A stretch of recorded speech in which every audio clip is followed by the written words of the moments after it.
Eh bien, très chers amis, Moadim et Simcha, Chadim Muzmanim les Sasson, nous voici aujourd'hui au 5e jour de la fête de Sukkot, Chol HaMoed Sukkot.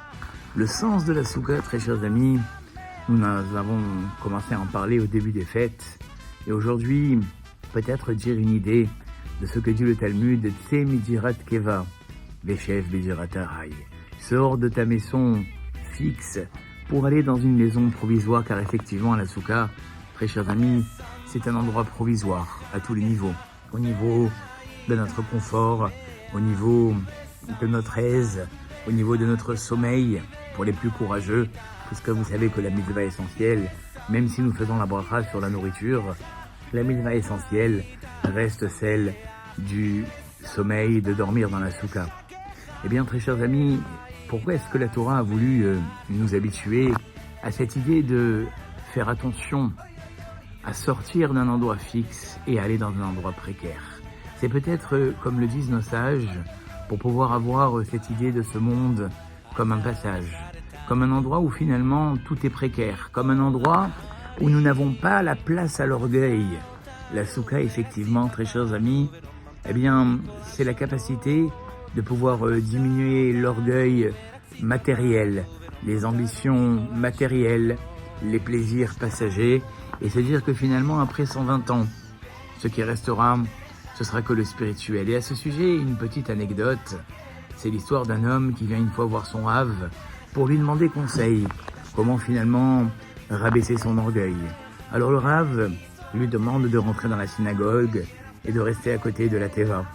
Quelques instants plus tard, chez le Rav, puisque vous savez que chez un Rav, il y a toujours des va-et-vient, un homme rentre apeuré parce que les impôts l'accusent d'avoir pas déclaré entièrement son chiffre d'affaires. Il ne sait pas comment le prouver.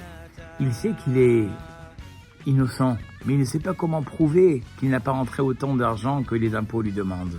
Alors le Rav lui dit, tu vas aller dans la synagogue, il y a quelqu'un à la Teva qui t'attend, il va te conseiller. Cet homme, désespéré, va voir cet homme qui attendait à la Teva. Il lui dit, le Rav a dit que tu peux m'aider à résoudre mes problèmes d'impôts. Il dit, mais moi je connais rien, allons voir le Rav. Le Rav lui dit, mais tu connais pas les impôts? Il dit, non, je peux pas l'aider. Bon, retourne à la Teva, attends-moi là-bas. Quelques instants plus tard, c'est un homme attristé et angoissé de ne pas savoir comment marier sa fille. Il n'avait pas les moyens.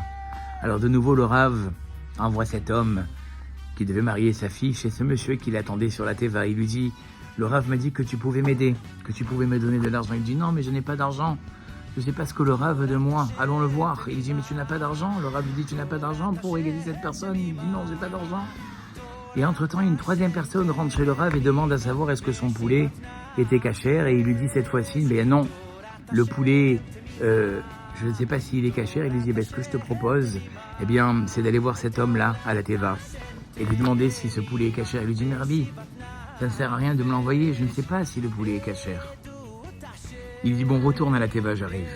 Une quatrième personne rentre chez le Rav, il en pleure, il lui dit, Rabbi, j'ai besoin d'aide, j'ai besoin que vous me bénissiez, ma charrue est tombée dans la boue, je n'arrive plus à la faire sortir. Il lui dit, va voir le monsieur là-bas dans la synagogue à côté de la Teva, il va certainement t'aider à pouvoir ressortir ta charrette. Il lui dit, écoute, je n'ai pas de force, pourquoi le Rav t'envoie encore une fois chez moi? Allons le voir. Il lui dit, je comprends pas.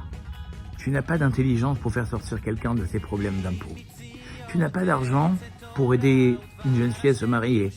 Tu n'as pas de connaissances en halakha pour pouvoir autoriser un poulet. Et tu n'as même pas de force dans tes bras pour relever une charrette. Pourquoi voudrais-tu avoir de l'orgueil finalement? Eh bien, c'est un petit peu le rôle, très chers amis, de la souka. De se rappeler quand bien même, Baruch Hashem, souvent, on a des demeures, on a des moyens, on a des comptes bien remplis.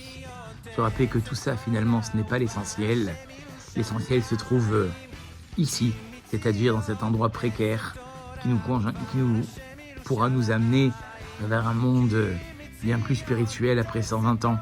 Se rappeler de l'essentiel, tel est le but de la souka. Je vous souhaite, Moadim et Simcha, et à très très bientôt pour un nouveau Selfie Torah.